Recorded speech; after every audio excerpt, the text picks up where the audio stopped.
कैसे चेंज होता है। चलिए आज हम बात करते हैं, एक क्वेश्चन लिखो, ज्योग्राफी का ही मेंस का क्वेश्चन है। Why India is known as subcontinent?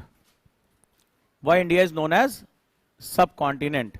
Bharat को उपमहाद्वीप की संज्ञा क्यों दी जाती है? मुख्य परीक्षा का प्रश्न है, भारत को उपमहाद्वीप की संज्ञा क्यों दी जाती है?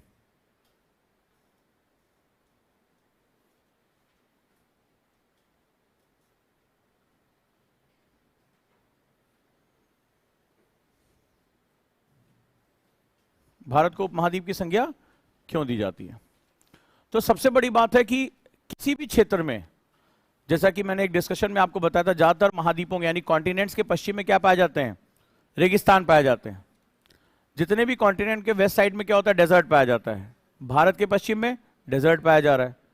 जब आप एल्टीट्यूड में ऊपर की तरफ जाते हो, when you enter into the जो है वो टेम्परेट रीजन, जब आप जो है शीतोष्ण कटिबंध में प्रवेश करते हो तो आपको स्नो अबॉर्ड यानी कि जो है वो बर्फ से ढकी पहाड़ियां पाई जाती हैं। भारत में उष्ण कटिबंध के पास है।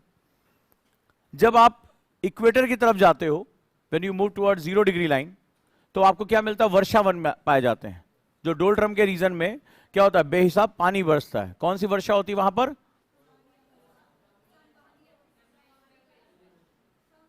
कन्वेक्टिव रेन यानी संवहनीय वर्षा होती है वहां पे।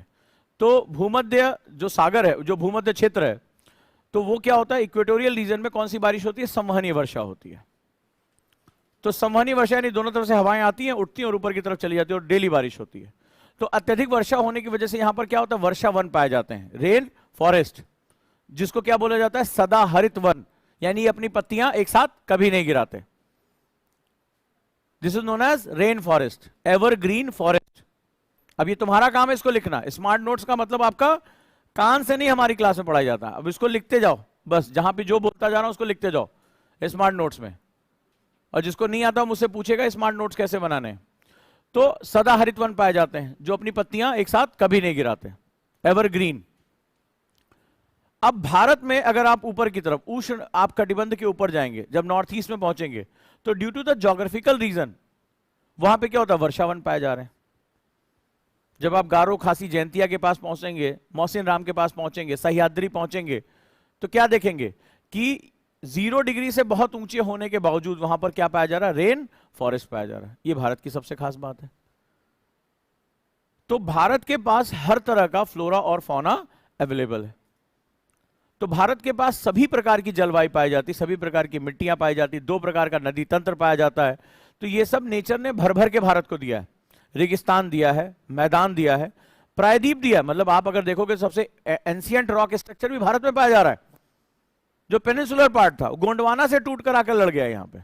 सबसे नवीन पर्वत यानी यंग माउंटेन भी भारत में पाया जा रहा है। सबसे पुराना रॉक सिस्टम भी भारत में है और सबसे नवीन वलित पर्वत भी भारत में है। तो देखो कितना प्रकृति ने भर भर के दिया भारत को। ओल्डेस्ट रॉक स्ट्रक्चर भी भारत में है और यंगेस्ट फोल्डेड माउंटेन भी भारत में है। जो हमारा पूरा प्रायद्वीप है वो हमारा ओल्डेस्ट रॉक सिस्टम है। आर्कियन रॉक सिस्टम बोलते हैं इसको। क्या बोलते हैं? आर्कियन रॉक सिस्टम बोलते हैं। सबसे प्राचीन चट्टानें जो पृथ्वी की पाई जाती हैं वो हमारे प्रायद्वीपीय भारत की चट्टानें, गोंडवाना लैंड की चट्टानें हैं ये हमारा। और सबसे नवीन वलित पर्वत हिमालय है, वो भी हमारे यहां पाया जाता है। एलुवियल फर्टाइल प्लेन भारत के मैदान हमारे यहां पाए जाते हैं। दलदली भूमि मार्शी लैंड भारत में पाया जाता है। और मार्शी लैंड पाने की वजह से यहां पर एक खास तरह का वनस्पति पाई जाती है जिसे मैंग्रोव कहते हैं, वो भी भारत में पाया जाता है, जिसे लवणोद्भिद कहा जाता है हिंदी में। यानी वो सैलाइन वाटर और फ्रेश वाटर दोनों के मिक्सअप से तैयार होता है। देखो प्रकृति ने कितना अद्भुत चीजें कर रखी है। वहां और कोई नहीं पैदा हो पाएगा, यही पैदा होंगे वहां पे। तो भारत में वो भी पाया जाता है। लवणोद्भिद, हेलोफाइट्स, इंग्लिश में इसको बोलेंगे हेलोफाइट्स। हेलियोस नमक के लिए इस्तेमाल किया जाता है, फाइटा पौधे के लिए इस्तेमाल किया जाता है। कुछ भी याद करने की जरूरत नहीं है, हर चीज का लॉजिक है। तो हेलियोस किसके लिए? नमक के लिए। हेलोस नमक के लिए इस्तेमाल होगा जहां पर सॉल्ट पाया जा रहा है। ठीक है, दिस इज हेलाइन। और फाइटा जो प्रकाश संश्लेषण करते हैं, जो फोटोसिंथेसिस करते हैं, दैट इज फाइटा। तो हैलोफाइट्स यानी खारे पानी, साफ पानी जहां मिल रहा है वहां पर जो पैदा होने वाले पौधे हैं वो क्या कहलाएंगे? हैलोफाइट्स कहलाएंगे। एग्जाम का क्वेश्चन है ये। यूपीएससी के तो सारे क्वेश्चन ऐसे ही डिस्कशन में निकल जाएंगे। और जो रेगिस्तान में पाए जाएंगे उनको क्या बोलेंगे? ज़ेरोफाइट्स। Xerophytes, XERO, xerophytes. शुष्क क्षेत्र ज़ेरोज, फाइटा पैदा होने वाले पौधे, क्या बोला जाएगा? ज़ेरोफाइट्स।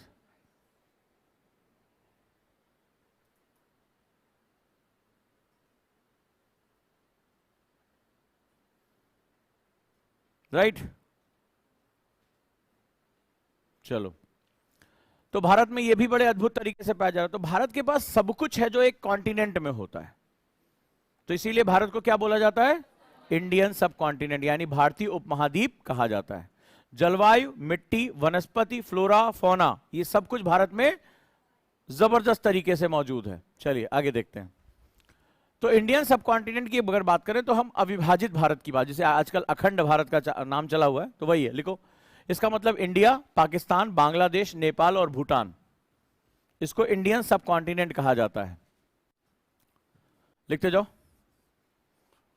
भारतीय उपमहाद्वीप, भारत, पाकिस्तान, बांग्लादेश, नेपाल और भूटान। कई बार लोगों को यह बात पता ही नहीं होती कि इसमें शामिल कौन कौन सा है।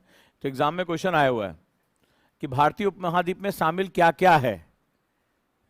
अभी तुमसे थोड़ी देर पहले पूछता तो शायद इसका जवाब नहीं निकल पे आता। ये सारे देश उसमें, इंडिया, पाकिस्तान, बांग्लादेश, क्योंकि पाकिस्तान बांग्लादेश दोनों भारत का हिस्सा थे, नेपाल हिमालय की गोद में बसा हुआ है, और भूटान सेम।